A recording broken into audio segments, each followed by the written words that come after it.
നമസ്കാരം. പുതിയൊരു വീഡിയോയിലേക്ക് എല്ലാവർക്കും സ്വാഗതം. അങ്ങനെ അഫാന്റെ തെളിവെടുപ്പുകൾ എല്ലാം പൂർത്തിയായിരിക്കുകയാണ്. ഇന്ന് അഫാനെയും പിതാവിനെയും ഒരുമിച്ചിരുത്തിയിട്ട് ചോദ്യം ചെയ്യുന്നുണ്ടായിരുന്നു. അതിലെന്ന് പറഞ്ഞു കഴിഞ്ഞാൽ ഈ അഫാൻ എന്ന് പറയുന്ന പിശാച് പലപ്പോഴും എന്ന് പറഞ്ഞാൽ ധിക്കാരപരമായിട്ട് തന്നെയാണ് മറുപടിയെല്ലാം കൊടുക്കുന്നത്. എന്താണെന്ന് വെച്ചാൽ എല്ലാ കാരണങ്ങൾക്കും എന്ന് പറഞ്ഞു കഴിഞ്ഞാൽ ഈ കടം തന്നവരാണ്, അതുപോലെ ബാങ്കുകാരാണ് എന്നുള്ള തരത്തിൽ വരുത്തി തീർക്കാൻ വേണ്ടിയിട്ട് ഈ ഉമ്മയ്ക്കും അതുപോലെ തന്നെ ഈ മക്കൾക്കും കൂടിയിട്ട് ഏകദേശം 35 ലക്ഷം രൂപയോളം ബാധ്യതയുണ്ട് എന്നാണ് പറയുന്നത്. ഈ ബാധ്യതയെ പറ്റിയിട്ടൊന്നും പക്ഷേ ഭർത്താവായ റഹീമിന് അറിയില്ല. അയാൾ ഇങ്ങനെ പട്ടിയെ പോലെ പ്രവാസിയായിട്ട് ജോലി ചെയ്യുന്നു എന്നല്ലാതെ അയാൾക്ക് ഈ വീട്ടില് ഒരു വോയിസും ഇല്ല എന്നാണ് എനിക്ക് തോന്നിയിട്ടുള്ളത്. എന്തെങ്കിലും ഒരു വോയിസ് ഉണ്ടെങ്കിൽ അയാൾ ഇതൊക്കെ അറിയേണ്ടതല്ലേ? അപ്പൊ അയാൾ സത്യം പറഞ്ഞു കഴിഞ്ഞാൽ ഇതൊന്നും അറിയുന്നില്ല. അയാൾ അങ്ങനെ പ്രവാസ ലോകത്തില് വിസയുമില്ല, കടവും കയറിയിട്ട് ഇങ്ങനെ മുടിഞ്ഞിരിക്കുന്ന സമയമാണ്. അപ്പൊ അതുകൊണ്ട് തന്നെ അയാളുടെ വാക്കിന് വിലയും കൊടുക്കാറില്ല. എന്താ വെച്ചാൽ പൈസ അയച്ചു കൊടുക്കാറില്ല. അയാൾ തന്നെ പറയാറുണ്ട് ഇപ്പം പ്രോപ്പറായിട്ട് പൈസ ഒന്നും അയച്ചു കൊടുക്കാറില്ല. എന്നാലും കടം വീടാനൊക്കെ അയാൾ ചില സമയത്തൊക്കെ എന്ന് പറഞ്ഞാൽ പൈസ അയച്ചു കൊടുത്തിട്ടുണ്ട്. ആ പൈസ ഒക്കെ എന്ന് പറഞ്ഞു കഴിഞ്ഞാൽ ഈ അഫാനും അതുപോലെ ഉമ്മയും ഒക്കെ എന്ന് പറഞ്ഞാൽ ദൂർത്തടിച്ചിട്ടാണ് ചെലവാക്കിയിരിക്കുന്നത്. ഈ ഒരു പ്രതിസന്ധിക്കിടയിൽ എന്ന് പറഞ്ഞാൽ പുതിയ ബൈക്കൊക്കെ വാങ്ങിച്ചിട്ടുണ്ട്, 2 ലക്ഷം രൂപയോളം കൊടുത്തിട്ട്.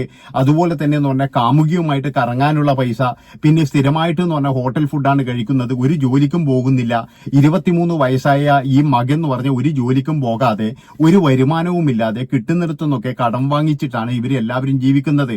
അപ്പൊ ഈ ഉമ്മ പോലും ഈ മകനെ തിരുത്താൻ നോക്കിയില്ല എന്നുള്ളതാണ്. അതുകൊണ്ട് തന്നെയാണ് ഈ അമ്മ പറയുന്നത്, എനിക്ക് എങ്ങനെയെങ്കിലും എന്റെ മകനെ തിരിച്ചു കിട്ടണം, അവനെ എങ്ങനെയെങ്കിലും എന്ന് പറഞ്ഞാൽ പുറത്തിറക്കിയിട്ട് തരാൻ വേണ്ടിയിട്ട് ഒന്ന് സഹായിക്കണം എന്ന് ശ്രീകണ്ഠൻ നായർ അടക്കമുള്ള ആൾക്കാരോടൊക്കെ പറയുന്നത് നമ്മൾ കേട്ടതാണ്. അപ്പൊ അതുവരെ എന്ന് പറഞ്ഞാൽ ആ സ്ത്രീ ഇങ്ങനെ പിടിച്ചു നിൽക്കുകയും കൂടി ചെയ്തിട്ടുണ്ട്. എന്താണെന്ന് വെച്ച് കഴിഞ്ഞാൽ ഞാൻ പിന്നെ കട്ടിൽ നിന്നും വീണിട്ടാണ് പരിക്കേറ്റത്, അല്ലാതെ എന്നെ ആരും ആക്രമിച്ചതല്ല എന്നുള്ള തരത്തിലൊക്കെ എന്ന് പറഞ്ഞു കഴിഞ്ഞാൽ ഒരുപാട് ദിവസങ്ങളിൽ ഇവര് മൊഴി മാറ്റാൻ വേണ്ടിയിട്ട് ഇങ്ങനെ ശ്രമിച്ചു കൊണ്ടേയിരിക്കുന്നുണ്ടായിരുന്നു. പക്ഷേ അവസാന കാലത്ത് എന്ന് പറഞ്ഞാൽ ഇവർക്ക് പിടിച്ചു നിൽക്കാൻ കഴിഞ്ഞില്ല. പിടിച്ചു നിൽക്കാൻ കഴിയാത്തപ്പോഴും എന്ന് പറഞ്ഞാൽ ഇവരെല്ലാം തുറന്നു പറഞ്ഞു, അഫാൻ എന്ന് പറയുന്ന ചെകുത്താൻ തന്നെയാണ് എന്നെ ആക്രമിച്ചത്, എന്നെ പുറകിൽ നിന്നും എന്ന് പറഞ്ഞാൽ ഷാള് കഴുത്തിന് ഞെരിച്ചത് മാത്രമേ എനിക്ക് ഓർമ്മയുള്ളൂ, അത് മാത്രവുമല്ല എന്നോട് ക്ഷമിക്കണം ഉമ്മ എന്നൊക്കെ പറഞ്ഞിട്ടാണ് ഇതൊക്കെ ചെയ്തത് എന്നും പറയുന്നുണ്ട്. അപ്പോ എനിക്ക് പറയാനുള്ളത് എന്താണെന്ന് വെച്ച് കഴിഞ്ഞാൽ ഈ കുടുംബം എന്ന് പറഞ്ഞാൽ മൊത്തത്തിൽ എന്ന് പറഞ്ഞു കഴിഞ്ഞാൽ ഈ അമ്മ കാരണം തന്നെയാണ് താളം തെറ്റിയത്. ഈ അമ്മ എന്ന് പറയുന്നത് ഈ അഫാൻ എന്ന് പറയുന്നവനെ എന്ന് പറഞ്ഞു കഴിഞ്ഞാൽ പൊന്നിച്ചിട്ടാണ് വളർത്തിയത്. അതുകൊണ്ട് തന്നെ എന്ന് പറഞ്ഞാൽ അവനെ മണ്ണിൽ കൈ കുത്തിക്കത്തില്ല, ഈ എന്താണ് മണങ്ങിയിട്ട് ഒരു പ്ലാവില പോലും എടുക്കാൻ സമ്മതിക്കത്തില്ല എന്നാണ് എനിക്ക് തോന്നിയിട്ടുള്ളത്. അതായത് ആർഭാടപരമായിട്ടാണ് ഇവർ ജീവിച്ചിരിക്കുന്നത്. ഇതൊക്കെ എന്ന് പറഞ്ഞാൽ ഓരോ പ്രവാസിക്കും എന്ന് പറഞ്ഞു കഴിഞ്ഞാൽ എല്ലാവരും പഠിക്കേണ്ട കാര്യമാണ്. എന്താണെന്ന് വെച്ച് കഴിഞ്ഞാൽ നമുക്ക് കിട്ടുന്ന സാലറികളും അതിൽ നിന്നും തന്നെ കുടുംബത്തിന് ചെലവാക്കേണ്ട തുകകളൊക്കെ എന്ന് പറഞ്ഞാൽ കൃത്യമായിട്ട് മാത്രമേ അയച്ചു കൊടുക്കാതൂ. ഒരു കാരണവശാലും എന്ന് പറഞ്ഞാൽ നമ്മൾ പഴയതുപോലെ കടം വാങ്ങിച്ചിട്ടോ ഇല്ലെങ്കിൽ ഇവിടെ ഇങ്ങനെ കല്യാണമുണ്ട് അല്ലെങ്കിൽ വീട്ടുകൂടലുണ്ട്, ഇവിടെ ചെലവ് കൂടുതലാണ്, ഇവിടെ അരിക്ക് പൈസ കൂടുതലാണ്, പിന്നെ വീട്ടു ചെലവിന് പൈസ കൂടുതലാണ് എന്നൊക്കെ ഇങ്ങനെ പറയുമ്പോഴേ നമ്മളില്ലാത്ത പൈസ, അതായത് പ്രവാസികൾക്കുള്ളത് എന്ന് പറഞ്ഞു കഴിഞ്ഞാൽ അവർ കടം വാങ്ങിച്ചിട്ടും ബ്ലേഡിന് പൈസ എടുത്തിട്ടൊക്കെ എന്ന് പറഞ്ഞാൽ ഒരുപാട് പൈസ ഇങ്ങനെ അയച്ചു കൊടുക്കും. അവര് വിചാരിക്കുന്നത് എന്താണെന്ന് വെച്ചാൽ ഗൾഫിൽ നിന്ന് വരുന്ന പൈസയല്ലേ, അതിന് വലിയ വിലയും ഉണ്ടാവില്ല, അവനവൻ അധ്വാനിച്ചുണ്ടാക്കുന്ന പൈസക്ക് മാത്രമേ വിലയുണ്ടാവുള്ളൂ. ഇതെന്ന് പറയുന്ന പ്രവാസിയായ ഒരു മനുഷ്യൻ സ്ഥിരമായിട്ട് എന്ന് പറഞ്ഞാൽ 30,000-40,000 ഇങ്ങനെ അയക്കുന്നുണ്ട്. ആ അയക്കുന്ന പൈസ മുഴുവൻ എന്ന് പറഞ്ഞു കഴിഞ്ഞാൽ ഇവര് നല്ല ആർഭാടപരമായിട്ട് ജീവിക്കുന്നുണ്ട്. അതുപോലെ തന്നെ എന്ന് പറഞ്ഞു കഴിഞ്ഞാൽ ഇവന്ന് പറഞ്ഞാൽ പുതിയ പുതിയ ബൈക്കുകൾ, മൊബൈലുകൾ, പിന്നെ സ്ഥിരമായിട്ട് ഹോട്ടൽ ഫുഡ് കഴിക്കുമ്പോൾ നമുക്ക് എല്ലാവർക്കും അറിയാം ഒരു ദിവസം ഒരു 1000-1500 2000 രൂപ എങ്ങനെ പോയാലും ചെലവുണ്ടാകും. പിന്നെ വീട്ടിൽ ചെലവ്, കറണ്ട് ചെലവ് വേറെ ചെയ്യും. അങ്ങനെ ഈ കുടുംബം എന്ന് പറഞ്ഞു കഴിഞ്ഞാല് വളരെയധികം ലാവിഷായിട്ടാണ് ഇവിടെ ജീവിച്ചു പോകുന്നത്. അല്ലാതെ ചെറിയ രീതിയിലൊന്നുമല്ല. ബാപ്പാക്ക് അവിടെ കടമുണ്ട്, അയാൾ അവിടെ കഷ്ടപ്പെടുകയാണ്, അയാളെ എങ്ങനെയെങ്കിലും നാട്ടിലെത്തിക്കണം എന്നുള്ള ഒരു ചിന്തയൊന്നും ഇവർക്ക് ആർക്കും ഉണ്ടായില്ല. അത് ഈ സ്ത്രീക്കടക്കം ഉണ്ടായില്ല. അങ്ങനെ ഉണ്ടെങ്കിൽ എന്ന് പറഞ്ഞാൽ അവർ ഇമാതിരി പണി ചെയ്യില്ലല്ലോ. അതായത് അയാൾക്ക് അവിടെയുള്ള കടം എന്ന് പറഞ്ഞാൽ 10 ലക്ഷം രൂപയോളമാണ്. ഇവർക്ക് ഇവിടെയുള്ള കടം എന്ന് പറഞ്ഞാൽ 35 ലക്ഷം രൂപ ഇയാൾ അറിയാത്ത കടമുണ്ട്, പിന്നെ അറിഞ്ഞുകൊണ്ടുള്ള കടങ്ങൾ വേറെയുണ്ട്. എല്ലാം കൂടിയിട്ട് ഒരു 10-60 ലക്ഷം രൂപ വരും. ഈ ഉമ്മയായാലും അതുപോലെ തന്നെ എന്ന് പറഞ്ഞാൽ ഈ മക്കളായാലും ഒരിക്കലും സമ്മതിച്ചു കൊടുത്തിട്ടുണ്ടാവില്ല. അതുകൊണ്ട് തന്നെയായിരിക്കാം ഈ 10 ലക്ഷം രൂപക്ക് വേണ്ടിയിട്ട് അയാൾ ഇപ്പോഴും എന്ന് പറഞ്ഞാൽ അവിടെ ഇങ്ങനെ കഷ്ടപ്പെട്ടിരിക്കേണ്ട ഒരു ഗതികേട് വന്നത് എന്നാണ് എനിക്ക് തോന്നുന്നത്. ഏതായാലും അയാളെ കുടുംബം എന്ന് പറഞ്ഞാൽ ടോട്ടലി എന്ന് പറഞ്ഞാൽ നശിച്ചു എന്നുള്ളതാണ്. ഇപ്പോഴും ഈ അമ്മ എന്ന് പറഞ്ഞു കഴിഞ്ഞാൽ എങ്ങനെയെങ്കിലും മകനെ പുറത്തിറക്കാൻ വേണ്ടിയിട്ട് അവൻ പുറത്തിറങ്ങി വരണം, അവൻ പുറത്തിറങ്ങി കഴിഞ്ഞാൽ എനിക്ക് വലിയൊരു സഹായമാണ് എന്നുള്ള തരത്തിൽ, അതായത് ഇത്രയും ആൾക്കാരെ കൊലപ്പെടുത്തി പിന്നെ ഇവൻ തന്നെ പറയുന്ന ഒരു കാര്യം എന്താണെന്ന് വെച്ച് കഴിഞ്ഞാൽ ഉമ്മയെയും അനുജ അനുജനെയും എനിക്ക് തെണ്ടാൻ വിടാൻ കഴിയില്ല, അതുകൊണ്ടാണ് ഞാനിത് ചെയ്തത് എന്ന്. ഈ 23 വയസ്സുള്ളവൻ അവൻ എന്തൊക്കെ ജോലി ചെയ്യാം, അവൻ എവിടെയൊക്കെ പോയിട്ട് ജോലി ചെയ്യാം, ഈ സാധ്യതകളൊന്നും അവൻ പ്രയോജനപ്പെടുത്തിയിട്ടില്ല. അവനൊക്കെ എന്ന് പറഞ്ഞു കഴിഞ്ഞാൽ എന്തെങ്കിലും ഇതുപോലെ കടം കിട്ടുന്നത് എടുത്തുനിന്നൊക്കെ എന്ന് പറഞ്ഞാൽ വാങ്ങിച്ചിട്ടുണ്ട്. അതുപോലെ തന്നെ എന്ന് പറഞ്ഞാൽ എല്ലാ ബാങ്കിൽ നിന്നും പറഞ്ഞു കഴിഞ്ഞാൽ ഈ വീട് കണ്ടിട്ടാണെന്നാണ് എനിക്ക് തോന്നുന്നത് എല്ലാവരും ഇങ്ങനെ പൈസ എടുത്തെടുത്ത് കൊടുത്തത്. പിന്നെ മറ്റൊരു കാര്യം എന്ന് പറഞ്ഞു കഴിഞ്ഞാൽ ഈ ബാപ്പാന്റെ പേരും പറഞ്ഞിട്ടും ഇവര് കുറെ പൈസ വാങ്ങിച്ചിട്ടുണ്ട്. അതായത് അയാൾ അവിടെ കടത്തിൽ മുങ്ങി നിൽക്കുകയാണ് എന്നൊക്കെ അയാളുടെ കുടുംബത്തോട് പറഞ്ഞപ്പോഴേ അവര് പിന്നെ കയ്യിലുള്ള പൈസയൊക്കെ എടുത്തിട്ട് ഇവരെ സഹായിച്ചിട്ടുണ്ട്. എന്താണെന്ന് വെച്ചാൽ അങ്ങനെയെങ്കിലും അനുജൻ രക്ഷപ്പെടട്ടെ, അവൻ രക്ഷപ്പെട്ട് കഴിഞ്ഞാൽ തിരിച്ചു തരുമല്ലോ എന്നുള്ള ഉദ്ദേശത്തിൽ തന്നെയായിരിക്കാം ഈ ലത്തീഫൊക്കെ പൈസ കൊടുത്തിരിക്കുന്നത് എന്നാണ് എനിക്ക് തോന്നുന്നത്. പക്ഷെ അതൊന്നും എന്ന് പറഞ്ഞു കഴിഞ്ഞാൽ ഇയാളുടെ കടം വീടാനൊന്നും അവരാരും ശ്രമിച്ചിട്ടില്ല. ഇവർ ഇവിടുന്ന് ഒറ്റയ്ക്ക് ജീവിക്കാൻ വേണ്ടിയിട്ടും വണ്ടിയെടുക്കാൻ വേണ്ടിയിട്ടും അതുപോലെ ഇവർക്ക് പുട്ടടിക്കാൻ വേണ്ടിയിട്ടുമാണ് ഇവർ ഇതൊക്കെ ചെലവാക്കിയിരിക്കുന്നത് എന്നുള്ളതാണ്.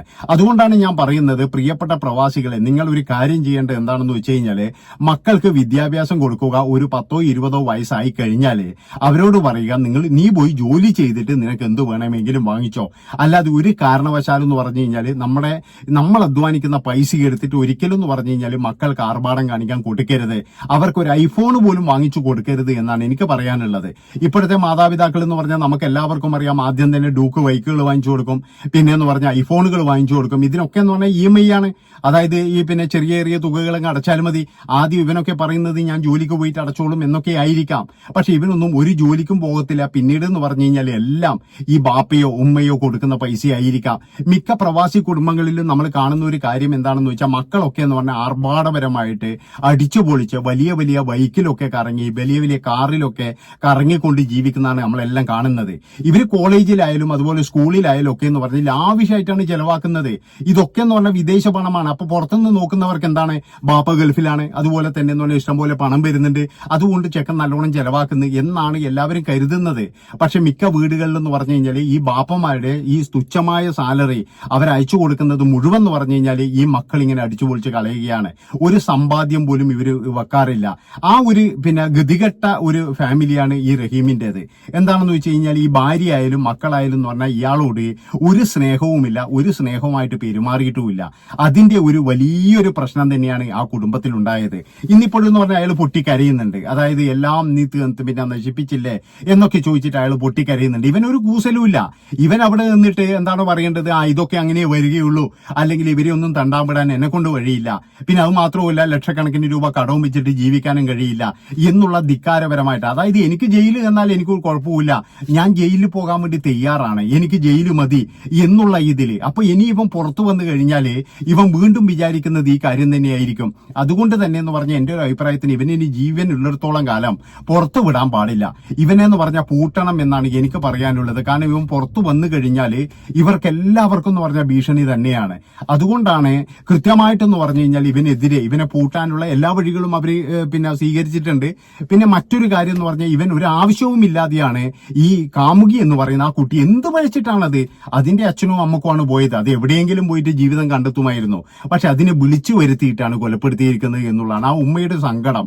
അതൊരു ഭയങ്കരം തന്നെയാണ്. കാരണം ആ ഉമ്മയോട് കള്ളത്തരം പറഞ്ഞിട്ടാണ് ഈ പെൺകുട്ടി പോയിരിക്കുന്നത് എന്നുള്ളത് ഒരു വലിയ ഒരു പ്രശ്നം തന്നെയാണ്.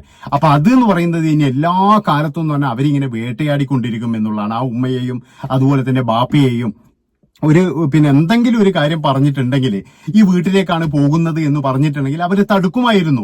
ഇല്ലെങ്കിൽ എന്ന് പറഞ്ഞാൽ അവർ പറയുമായിരുന്നു അങ്ങനെ കല്യാണം കഴിയുന്നതിന്റെ ഇടയ്ക്ക് അങ്ങനെയുള്ള പരിപാടി വേണ്ട, അങ്ങനെ വീട്ടിലേക്കൊന്നും പോകാൻ പാടില്ല. ഇത്രയും പറഞ്ഞുകൊണ്ട് ഈ ഒരു വീഡിയോ ഉപയോഗിച്ച് വൈൻഡപ്പ് ചെയ്യാണ്. ഇഷ്ടപ്പെട്ട് കഴിഞ്ഞാൽ എല്ലാവരും ചാനൽ സബ്സ്ക്രൈബ് ചെയ്ത് കൂടെ കൂടിക്കോ. നന്ദി, നമസ്കാരം.